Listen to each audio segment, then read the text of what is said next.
तुलाधार ने वस्त्र देखे पर सोचा कि भले ही वस्त्र मेरे दृष्टिगत हुए, मुझे दिख गए, लेकिन मुझे इनके विषय में विचार भी नहीं करना चाहिए था। विचार आना भी विषय भोग है, ये भी संसार का स्पर्श है, ये भी कामना का रूप है। ठाकुर अंतर्यामी है, क्या कहेंगे वे ठाकुर कि तुलाधार वस्त्र देकर उनके विषय में विचार करने लगा था। विचार का स्पर्श भी विषय सुख है। शरीर से संसार का जो स्पर्श हो तो उसे विषय कहती हैं। संसार और शरीर का स्पर्श, जैसे जीभ से खाने पीने का स्पर्श सुख मिला, ये जिह्वा का विषय है, सुख लेना, आस्वादन। तुलाधार किस स्तर पर पहुंच चुके थे? अनपढ़ तुलाधार कहने लगे मन से कपड़ों का विचार आना भी, मन से कपड़ों का मैंने स्पर्श किया, ये भी विषय है। अपने को धिक्कारा, फिर सोचा कि अपने को धिक्कारने में जो समय नाश कर रहा हूं, उन भगवान का स्मरण ही करूं जो अनेक पापों को नष्ट कर देते हैं। नाम संकीर्तनम यस्य सर्व पाप प्रणाशनम, जिनके नाम का भी स्मरण सब प्रकार के पापों का नाश कर देता है। श्रीमद् भागवत का ये अंतिम श्लोक है, सार भागवत का ये।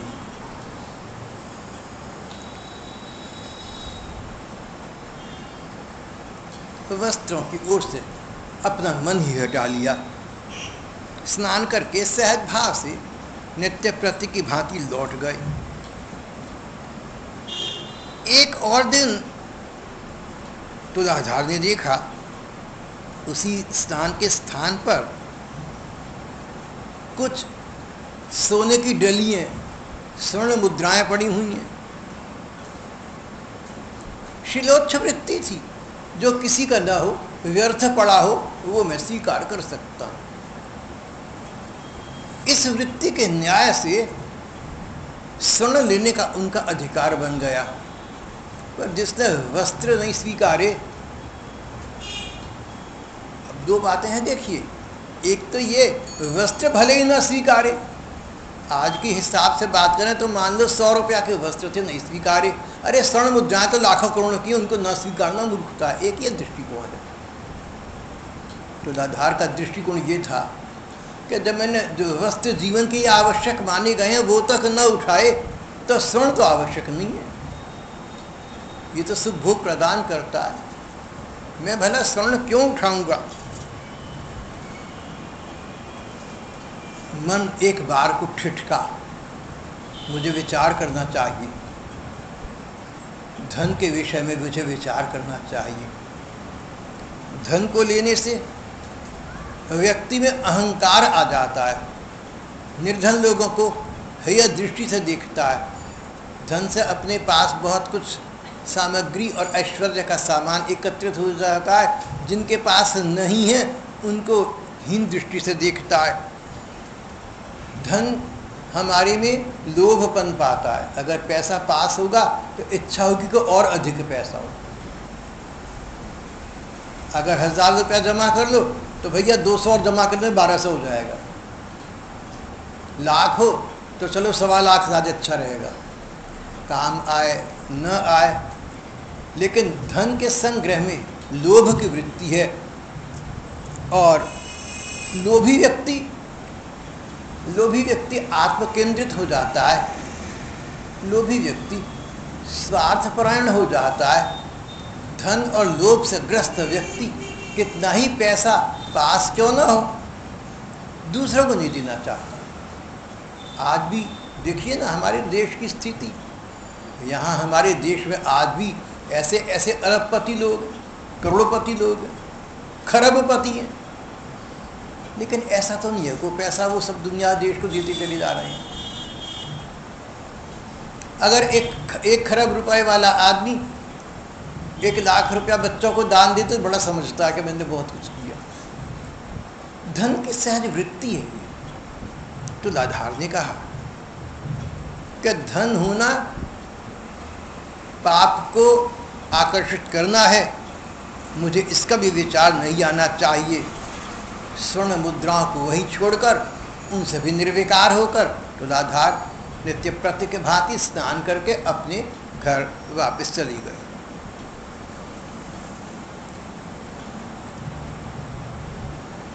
एक दिन गांव में एक ज्योतिषी आई। पत्नी को विचार आया कि मैं उनसे अपना और अपने पति देव का भविष्य तो पूछूं। ये निर्धनता हमारी एकमात्र संपदा सदा बनी रहने वाली है। इसने अमृत पान किया है, ये कभी जाने वाली नहीं है। हमारी आर्थिक स्थिति आगे जाकर क्या होगी? वृद्धावस्था में पति देव का क्या होगा? पत्नी पतिव्रता थी, अपना विचार नहीं पति देव का विचार करके चिंतित होती थी। ज्योतिषी जी से मिली, ज्योतिषी जी ऐसे माथा देखते ही बोले, देवी मेरे पास क्या करने आई है? अरे जब तेरा पति मूर्ख है तो तुझे कुछ नहीं मिल सकता। माथा देखकर बता दो। लक्ष्मी का जो अपमान करता है, लक्ष्मी उसके पास कभी नहीं टिकती। और तेरे पति देव को स्वर्ण मुद्राएं मिल रही थी, शिलोच्छवृत्ति न्याय से उनका अधिकार बनती थी, पर तेरे उस मूर्ख पति ने उन स्वर्ण मुद्राओं को गणने के लक्ष्मी का निरादर किया। इस जन्म में तुझे नहीं मिलने वाली लक्ष्मी। तो ज्योतिषी तो सच्चा है, ठीक बात कही थी उसने। पत्नी को पति ने सारी बात बताई थी। तब पत्नी ने पति की वार्ता को सराहा था, ज्योतिषी की बात सुनी। घर आई लक्ष्मी को त्यागना लक्ष्मी का अपमान है, कुछ विचार आया। घर गई, पति को बताया।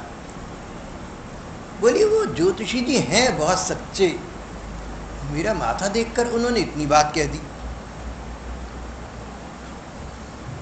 तो तुलाधार को असमंजस हुआ। कई ज्योतिषी पहले सच्चे हुआ करते थे, हो सकता है आज भी कहीं सच्चे ज्योतिषी होते हों। वैसे अब आज के युग में 21वीं शताब्दी में किसी ज्योतिषी कोई ज्योतिष ठीक नहीं निकली। समाचार पत्रों और पत्रिकाओं के अनुसार किसी ज्योतिषी की कोई ज्योतिष आज तक सच्ची नहीं निकली। ज्योतिष के कुछ चक्र में मत फंस जाना।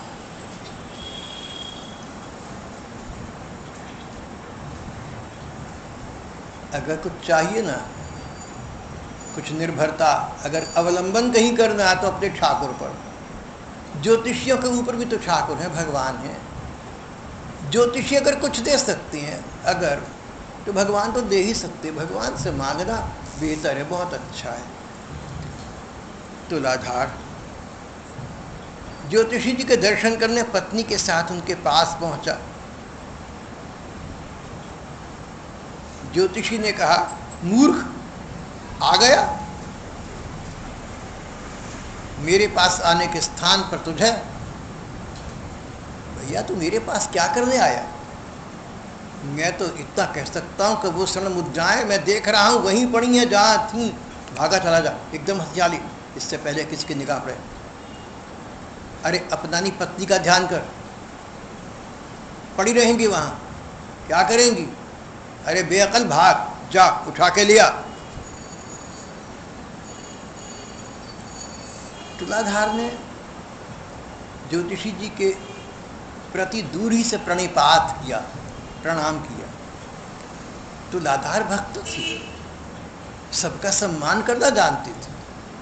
कोई तिरस्कार परक वाणी बोले उसका भी सम्मान करना जानते थे।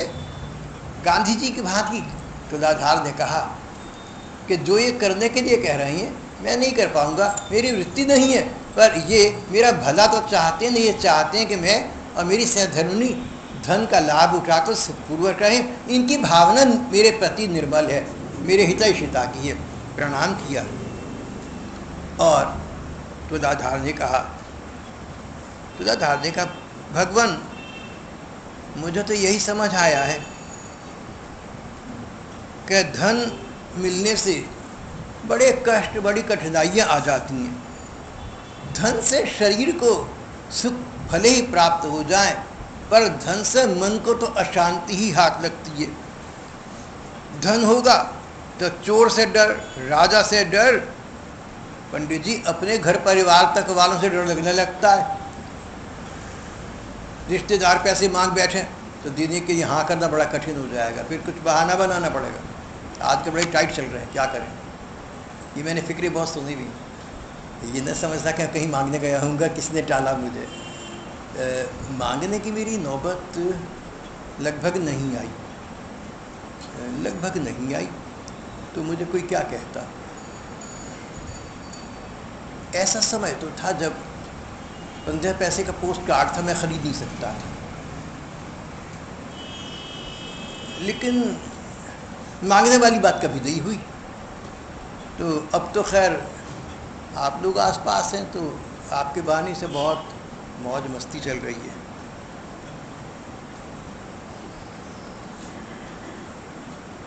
धन मिलने से अपने परिवार के लोगों से, इष्ट मित्रों से भय लगने लगता है, सभी पर अविश्वास हो जाता है।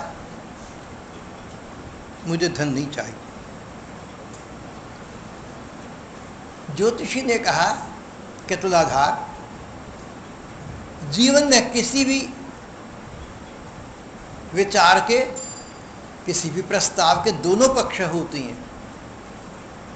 उज्जवल पक्ष भी होता है और धूमिल पक्ष भी होता है। बोलचाल की भाषा में कहते हैं प्लस माइनस दोनों होते हैं। अच्छा भी होता है, बुरा भी होता है। संसार में कोई वस्तु अपने आप में, अपनी बुराई में या अपनी भलाई में परिपूर्ण नहीं होती। धन के दोष जो तुमने गिनाए, ये धन का धूमिल पक्ष है। तुम ठीक कहते हो, धन में ये दुर्गुण हैं। लेकिन भैया, एक निष्पक्ष व्यक्ति की भांति, जब तुम इतने ज्ञानी हो, इतना जानते हो, तो धन का कोई सुंदर पक्ष होगा, उसका भी विचार करना चाहिए। अपने विचार को एकांगी मत बनाओ, एकदेशीय मत बनाओ। उसका दूसरा पक्ष है, उसका भी विचार करो, दोनों को तोलो, फिर देखो कौन सा अच्छा है।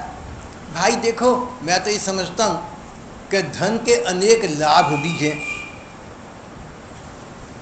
जिसके पास धन है, सारे गुण उसमें विराजती हैं।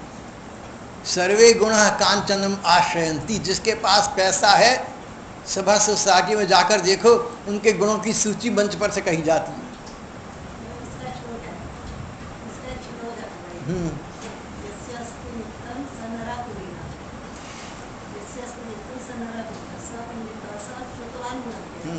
सब कुछ उसी को माना जाता है जिसके पास धन हो।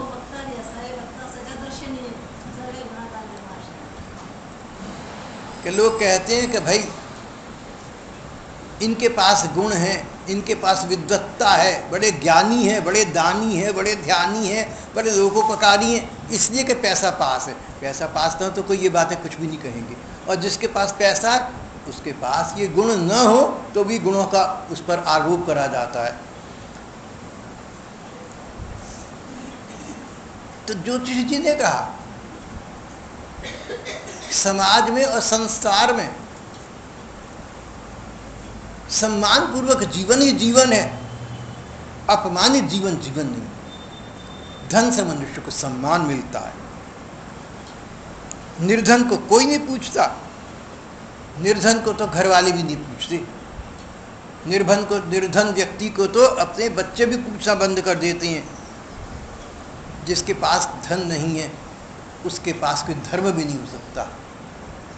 पहला धर्म उदर पूर्ति है, चैन से रहना है। धन नहीं है तो ये कैसे होगा। जिसके पास धन नहीं है, उसका धर्म नहीं है। धनवान व्यक्ति ही यज्ञ कर सकता है, दान कर सकता है, परोपकार कर सकता है। धनी व्यक्ति मंदिर, कुआं, तालाब बना सकता है। धन से धर्म करने पर धन होगा, तभी तो तुम धर्म कर्म करोगे। और जो व्यक्ति धर्म कर्म करेगा, उसको स्वर्ग के सुख की प्राप्ति होगी। तीर्थ यात्रा पर निकलना हो तो धन होना चाहिए। भैया, धर्म कर्म भी धन से ही संपन्न होते हैं। शत्रु पर विजय पानी हो तो धन चाहिए, किसी रोग का इलाज कराना हो तो धन चाहिए। भाव ये कि जिसके पास धन है उसी का ये लोक है और उसी का परलोक है, और जिसके पास धन नहीं है उसका लोक परलोक दोनों शून्य है। तुलाधार ने नम्रता पूर्वक, तुलाधार भक्त हृदय व्यक्ति थे और विरोधी विचार वाले का सम्मान करना जानते थे। एक बार फिर प्रणिपात किया, भगवान मैं आपके सामने मैं तो कुछ भी नहीं हूँ, लेकिन आपकी आज्ञा से एक बात कहना चाहता हूँ। ये जितने धन के आपने गुण गिनाए वो सब इस पृथ्वी पर हैं, इस संसार के हैं, ये भगवान की प्राप्ति तो नहीं कराती। धन के जितने गुण आपने बताए, धर्म करना, स्वर्ग जाना, स्वर्ग तक से अंततः मनुष्य को वापस पृथ्वी पर आकर दोबारा कर्म में पड़ना पड़ता है। तो जो व्यक्ति इस जीवन में, इस संसार में रहते रहते भगवान को पाने का प्रयत्न करता है, वही सच्चा धनी है। क्योंकि भगवत प्राप्ति होने पर संसार के ये सुख भोग बहुत तुच्छ और निस्सार लगते हैं। जो व्यक्ति अपने वर्तमान से संतुष्ट नहीं हो सका वो कभी संतुष्ट होगा भी नहीं।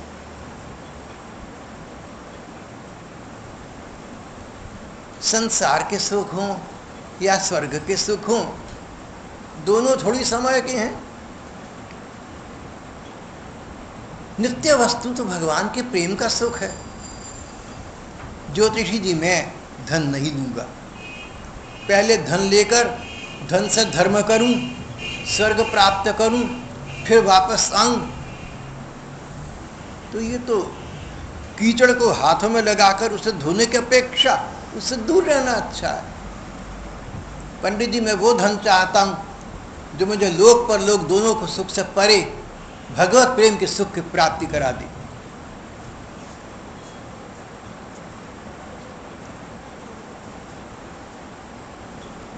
ज्योतिषी ने तुलाधार की ओर देखा और रहस्य भरी मुस्कान उनके चेहरे पर खेल गई।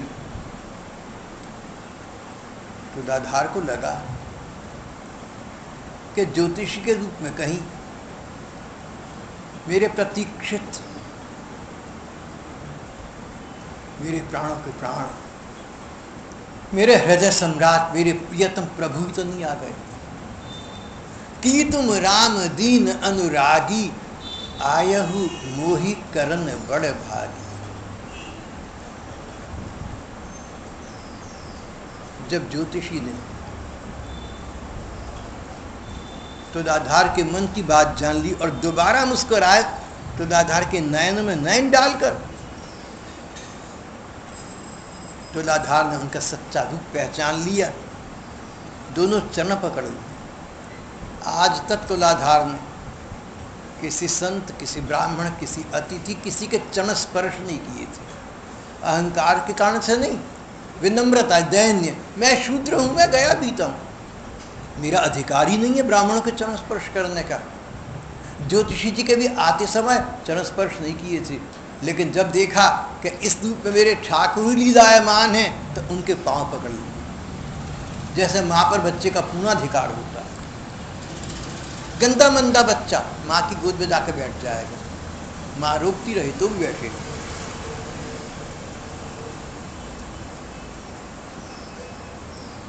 तुलाधार ने कातर कंठ से याचना की, भगवान आप इस दीन पर दया करने पर धारे ही हैं, तो आपके छद्म वेश क्यों धारण किए हुए हैं? ये कपट वेश, ये बाहरी वेश, ये मानव वेश, ये ज्योतिषी का वेश आपने भला क्यों स्वीकारा? प्रभुवर मेरी इतनी दृष्टि कहाँ है कि किसी भी रूप में मैं आपको पहचान सकूं। तुलाधार की दृष्टि ऐसी थी, वो तो जीव मात्र में अपने ठाकुर को देखता था, लेकिन प्रत्येक जीव में अपने ठाकुर को देखकर भी मन तृप्त न हो पाया। लगता था कि ठाकुर मिले नहीं। जिन ठाकुर को, जिस रूप को मैं चाहता हूँ, जिन इसकी छवि छटा को मेरा मन चाहता है, तरसता है जिसके लिए, वो रूप सौंदर्य, वो माधुर्य वारिधि उसमें अवगाहन न कर सका आज तक।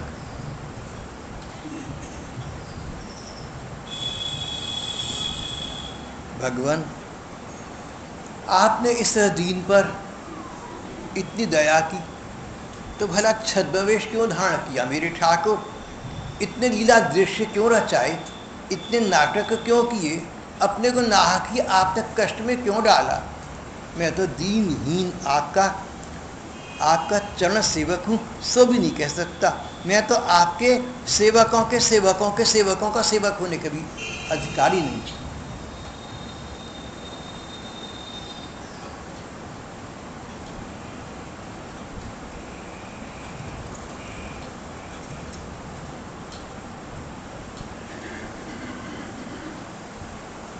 मेरे लिए आपने इतना कष्ट किया।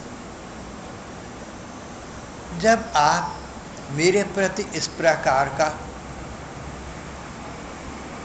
अनुकंपा का अकाल वर्षण कर ही रहे हैं, तो इस दीनहीन की एक याचना है, चरणों में एक विनती है, आप मुझे छलिए नहीं, आप मुझे मोहिए नहीं। आप अपना त्रिभुवन सुंदर सहज साक्षात स्वरूप दर्शाकर मेरे नयनों को, मेरे जीवन को सदा सदा के लिए कृतार्थ कर दीजिए। श्री भगवान तो तुदाधार से पहले ही प्रसन्न थे, उसके भाव स्वभाव पर पहले से मुग्ध थे। भक्त निर्मल हूँ, निर्विकार हूँ, निर्विचार हूँ, निष्काम हूँ, तो भगवान को भी गौरव की प्रतीति होती है। तो आधार की निष्काम भक्ति से भगवान गौरव मंडित हो रहे थे। स्वयं ठाकुर कदाचित प्रतीक्षा कर रहे थे कि किसी प्रकार तुदाधार को प्रत्यक्ष दर्शन देकर मैं उसके प्रेम का लाभ उठा सकूं। तुदाधार की याचना, तुदाधार की प्रार्थना सुनी गई। भगवान अपने चतुर्भुज रूप में प्रकट हो गए। शांताकारं भुजगशयनं पद्मनाभं सुरेशम। चतुर्भुज भगवान विष्णु प्रकट हो गए। 4 हाथों में शंख चक्र गदा और पद्म लिए हुए थे। मुखड़ी पर मुस्कान, नयनों में करुणा और स्नेह झलक रहा था। भगवान ने दोनों भुजाएं, दोनों बाहु आगे करके तुलाधार को कंठ लगा लिया, हृदय से लगा लिया। भगवान ने तुलाधार और उनकी सहधर्मिणी, उनकी पत्नी, दोनों को ही स्नेह और सम्मान का स्थान अपने हृदय में प्रदान किया। देखते देखते श्री भगवान की इच्छा का अनुवर्तन करते हुए आकाश से दिव्य विमान आए। भगवान की आज्ञा से पति पत्नी उनमें विराजे और दोनों भगवान के साथ भगवान के धाम को चले गए। पृथ्वी पर तो उनके पार्थिव शरीर पड़े रह गए। स्वयं तो वे जहाँ से आए थे वहीं वापस चले गए। जिनकी थी उन्हीं के पास चले गए। नाशवान शरीर से उन्होंने अविनाशी भगवान की प्राप्ति कर दी। असार संसार में रहते हुए सारा ते सार श्री भगवान को प्राप्त कर लिया। जो चाहे उनके लिए अपने अनजाने में एक से संदेश छोड़ गए। सर्वधर्मान परित्यज्य मामेकं शरणं व्रज। भगवान के चरणों में नेह लगाना, भगवान के प्रति प्रीति की रीत निभाना, संसार को निस्सार समझना, कोई अच्छा कहे कोई बुरा कहे, कोई हीन समझे कोई दीन समझे, क्या लेना है। 4 दिन की चांदनी है सब ये, एक दिन ये संसार स्वयं समाप्त हो जाएगा और फिर अपना शरीर छूट जाएगा एक दिन, तो संसार समाप्त हुए के ही बराबर है। आप मरे जगह पर लो, तो मरने से पहले पहले मृत्यु के स्वामी के स्वामी श्री भगवान का कृपा प्रसाद, उनका संस्पर्श प्राप्त कर लेना चाहिए। तुलाधार ने सपत्नीक श्री भगवान की प्राप्ति कर ली। जीवन का यही लक्ष्य है, यही उद्देश्य है, यही मंतव्य है।